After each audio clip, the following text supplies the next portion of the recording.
Le Rwanda, une petite nation d'Afrique de l'Est autrefois confrontée à l'un des génocides les plus meurtriers de l'histoire moderne, s'est transformé en une puissance militaire sous la présidence de Paul Kagame. Cette métamorphose inclut la direction de missions de maintien de la paix à travers l'Afrique centrale et l'exécution d'interventions militaires stratégiques au Mozambique. Cependant, l'armée a également été accusée de s'être livrée à des opérations secrètes controversées en République démocratique du Congo, notamment un soutien présumé aux tristement célèbres rebelles du M23. Bienvenue sur Décoder le monde. Plongez avec nous dans l'histoire fascinante et complexe de la transformation militaire du Rwanda. Nous explorerons comment Paul Kagame a façonné l'armée rwandaise pour en faire l'une des plus influentes du continent, tout en attirant des critiques substantielles. Pour comprendre l'évolution de l'armée rwandaise moderne, il faut d'abord explorer l'histoire du pays.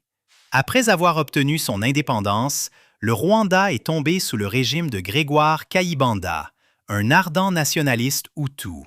Cependant, en 1973, un changement de pouvoir a eu lieu lorsque le général-major Juvénal Habyarimana a organisé un coup d'État militaire, destituant Kayibanda et s'établissant comme le leader du Rwanda. Mais au-delà des frontières rwandaises, un mouvement germait, un mouvement qui allait contester le règne d'Habyarimana. Des exilés Tutsis et certaines figures de l'opposition Hutu avaient commencé à s'organiser sous le Front patriotique rwandais, le FPR, un mouvement politique prônant le droit au retour pour les réfugiés rwandais. Son bras armé, l'Armée patriotique rwandaise, l'APR, était principalement composé d'exilés rwandais en Ouganda, dont beaucoup avaient combattu aux côtés de l'Armée de résistance nationale de Yoweri Museveni, LNRA. Cela s'est produit pendant la guerre de guérilla de Museveni contre le président ougandais Apollo Milton Obote dans les années 1980. Leur loyauté et leur compétence au combat leur ont valu des postes de haut rang au sein de l'armée de Museveni. Parmi ces officiers de haut rang, deux figures se sont distinguées, Fred Rwigema et Paul Kagame. Tous deux avaient combattu aux côtés de Museveni dès les premiers jours de l'insurrection de LNRA, prouvant qu'ils étaient des soldats stratégiques et disciplinés.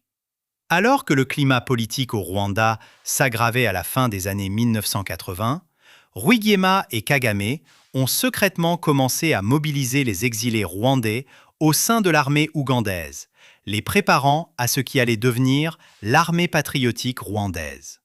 La philosophie militaire de Museveni a profondément influencé la structure, la discipline et l'éthique de l'APR. Au sein de l'NRA, les grades et les promotions étaient strictement fondés sur le mérite, et tous les soldats, éduqués ou non, riches ou pauvres, étaient soumis aux mêmes normes élevées. Ce principe de discipline et de responsabilité est devenu la colonne vertébrale de l'APR, la distinguant de nombreuses autres armées révolutionnaires en Afrique. En octobre 1990, les tensions au Rwanda avaient atteint leur paroxysme. Fred Rwigema a lancé la première offensive majeure de l'APR, menant une invasion depuis le nord. Malheureusement, la tragédie a frappé tôt. Rwigema a été tué le deuxième jour de l'attaque, laissant le mouvement sans chef et désorienté. C'est à ce moment précis que Paul Kagame, qui suivait alors une formation militaire aux États-Unis, est revenu pour prendre le commandement de l'APR. Le leadership de Kagame, durant ses premiers mois cruciaux, allait définir l'avenir de l'APR. Il a insufflé une culture de discipline stricte, de responsabilité collective et d'éthique militaire, transformant ce qui avait été une force rebelle désorganisée en une armée très disciplinée et efficace. En tant que leader, Kagame a mis en œuvre des codes de conduite stricts, assurant des sanctions sévères pour les violations telles que la désobéissance, le vol, la consommation d'alcool en service ou les abus envers les civils. Paul Kagame a également veillé à ce que les officiers et les soldats ordinaires soient soumis aux mêmes normes, renforçant ainsi une culture militaire de responsabilité. Dans une interview de 1996, Kagame expliquera qu'il a mis l'accent sur le développement de leaders qui assument leurs responsabilités sans distinction, favorisant la prise de décisions collectives au sein du gouvernement et de l'armée du FPR. Kagame et le FPR ont réussi à mettre fin au génocide et ont pris le contrôle du pays. Reconnaissant qu'une victoire militaire seule ne garantirait pas la stabilité nationale, l'APR a rapidement mis en œuvre un programme d'intégration militaire en juillet 1994 pour consolider le contrôle et prévenir de futurs conflits. Ils ont initié l'intégration des anciens soldats des Forces armées rwandaises, FAR, qui n'avaient pas participé au génocide. Fin 1994, un programme de rééducation et de formation a été lancé au centre d'intégration de Gako, au sud de Kigali. Les anciens officiers des FAR étaient jumelés avec leurs homologues de l'APR, les immergeant dans la discipline, l'éthique et la philosophie de leadership qui avaient rendu l'APR si efficace. Ces officiers, dont beaucoup avaient autrefois combattu le FPR, ont trouvé un terrain d'entente dans leur langue, leur histoire et leur identité nationale partagée. Un ancien officier des FAR a souligné comment le régime de Juvénal Habyarimana avait manipulé les divisions ethniques à des fins politiques, réduisant les soldats à de simples outils jetables dans une lutte de pouvoir. Au fond, le programme d'intégration de Kagame était plus qu'une simple restructuration militaire. C'était un effort de construction nationale. L'armée patriotique rwandaise devait être une armée véritablement nationale, ouverte à tout Rwandais désireux de rejeter les divisions passées et d'embrasser l'unité. Au fil du temps, plus de 15 000 anciens soldats des FAR, sur un total estimé à 40 000, ont été intégrés avec succès dans l'armée patriotique rwandaise. L'armée patriotique rwandaise a connu 3 phases majeures de démobilisation, chacune cruciale pour la transformer en une armée moderne et professionnelle. La première phase a eu lieu immédiatement après le génocide de 1994, impliquant le licenciement de nombre des 20 000 recrues qui avaient rejoint l'APR pendant le conflit. Parmi elles se trouvaient des survivants du génocide, y compris des enfants soldats qui avaient cherché refuge au sein de l'APR, soit pour se protéger, soit pour venger leur famille. Contrairement aux vétérans de l'APR qui avaient été entraînés en Ouganda et avaient combattu dans l'insurrection, ces recrues manquaient souvent de discipline, de stratégie militaire et d'expérience du champ de bataille. Les observateurs ont noté que les éléments indisciplinés, en particulier ceux affectés aux opérations arrières, étaient plus susceptibles de se livrer à des massacres de représailles et à des abus. Alors que beaucoup de ces soldats ont ensuite été démobilisés, l'APR a rapidement reconstitué ses forces en intégrant d'anciens soldats des forces gouvernementales rwandaises et de nouvelles recrues professionnelles entraînées, garantissant que les effectifs restent stables pendant la fragile période d'après-guerre. La deuxième phase de démobilisation a eu lieu pendant la Première Guerre du Congo de 1996 à 1997, un conflit dans lequel le Rwanda a joué un rôle décisif. Kigali considérait la guerre comme une opportunité d'éliminer la menace posée par les milices extrémistes Hutus qui avaient fui vers l'est du Zaïre après le génocide. Les forces d'élite rwandaises, aux côtés des troupes ougandaises, ont formé l'épine dorsale de la campagne militaire de Laurent Kabila, exécutant des offensives très coordonnées qui ont conduit à la défaite rapide des forces gouvernementales de Mobutu Sese Seko. La troisième et la plus importante phase de démobilisation a suivi l'accord de paix de Lusaka de 1999, qui a mis fin à la Deuxième Guerre du Congo. En juillet 2002, ce processus a été géré par la Commission rwandaise de démobilisation et de réintégration, une initiative financée par la Banque mondiale visant à transformer les anciens combattants en civils. Une partie de la démobilisation s'est concentrée sur 2600 enfants soldats, connus sous le nom de Kogo, qui avaient été recrutés pendant les conflits. Alors que le Rwanda passait de la guerre à la reconstruction, les leaders militaires ont reconnu l'importance de transformer l'APR en une armée professionnelle moderne, capable de sauvegarder la stabilité à long terme de la nation. Cette vision a culminé en juin 2002, lorsque l'APR a été officiellement renommée la Force de défense du Rwanda, la FDR. Pour améliorer ses capacités, les officiers rwandais ont commencé à fréquenter certaines des académies militaires les plus prestigieuses du monde, y compris celles du Kenya, d'Afrique du Sud, d'Europe et des États-Unis. En 2004, la FDR s'était établie comme l'une des armées les plus respectées et efficaces d'Afrique.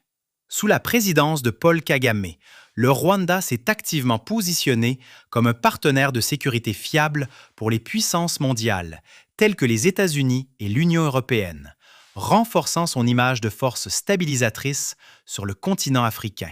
Le programme américain d'entraînement et d'assistance aux opérations de contingence en Afrique a reconnu le Rwanda comme son partenaire le plus performant parmi 17 nations africaines engagées dans des opérations de maintien de la paix. En juin 2024, le Rwanda avait déployé environ 6 000 soldats de la paix dans des missions des Nations unies, ce qui en faisait le 4e plus grand contributeur mondial. Le Rwanda a également été un pionnier du maintien de la paix en Afrique, devenant la première nation à déployer des troupes au Darfour en 2004, en réponse à la crise humanitaire au Soudan. Contrairement à certains contingents qui rencontraient des problèmes logistiques et de commandement, les forces rwandaises sont arrivées bien entraînées, bien équipées et très disciplinées, acquérant rapidement une réputation de professionnalisme. Au-delà des missions de maintien de la paix des Nations unies, le Rwanda a mené des actions militaires directes dans des conflits africains par le biais d'accords bilatéraux. Au Mozambique, la Force de défense du Rwanda a déployé une force d'élite de 1000 hommes à Cabo Delgado en 2021, stabilisant avec succès la région face à l'insurrection islamiste. De même, en République centrafricaine, le Rwanda a joué un rôle clé dans le renforcement du gouvernement contre les attaques rebelles. Au cours des dernières années, l'implication profonde du Rwanda dans les missions de sécurité internationale a également attiré les investissements étrangers et protégé le gouvernement des pressions politiques externes. En novembre 2024, l'Union européenne a approuvé 20 millions d'euros pour soutenir le déploiement rwandais au Mozambique, couvrant l'équipement non létal et les frais de transport aérien. Cependant, ce financement et d'autres n'ont pas été sans controverse, car des préoccupations persistent concernant le soutien présumé du Rwanda au groupe rebelle du M23 en République démocratique du Congo. Le président Paul Kagame et l'armée rwandaise ont été critiqués en raison du décalage manifeste qui existe souvent entre la rhétorique diplomatique du Rwanda et les actions de la FDR sur le terrain. Nulle part cette contradiction n'est plus prononcée que dans son implication en République démocratique du Congo. Depuis 1996, le Rwanda est intervenu 2 fois en RDC, justifiant ses actions comme des mesures défensives contre les milices extrémistes Hutus qui avaient fui le Rwanda après le génocide de 1994.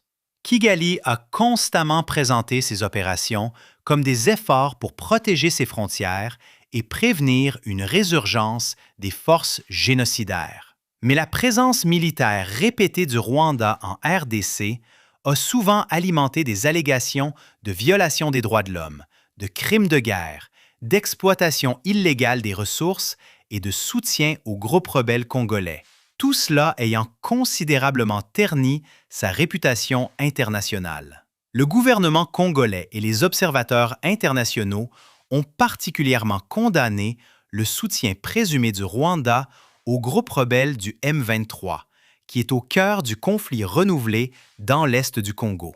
Bien équipé, hautement entraîné et très organisé, le M23 a longtemps été soupçonné de recevoir un soutien militaire et logistique du Rwanda, une allégation que Kigali a fermement niée. Après des années de sommeil, le M23 a refait surface en 2021, lançant une série d'offensives, s'emparant de villes clés et déplaçant des milliers et des milliers de civils. Un rapport du groupe d'experts des Nations unies de 2022 a trouvé des preuves crédibles que des troupes rwandaises avaient combattu aux côtés des rebelles du M23. Des rapports supplémentaires, étayés par des preuves photographiques et des renseignements, suggèrent que le Rwanda a fourni au M23 une logistique et des renforts, tandis que des soldats rwandais ont directement participé au combat sur le territoire congolais. Toutes ces révélations ont déclenché une inquiétude internationale, appelant à la reddition de comptes concernant le rôle du Rwanda dans le conflit en cours au Congo.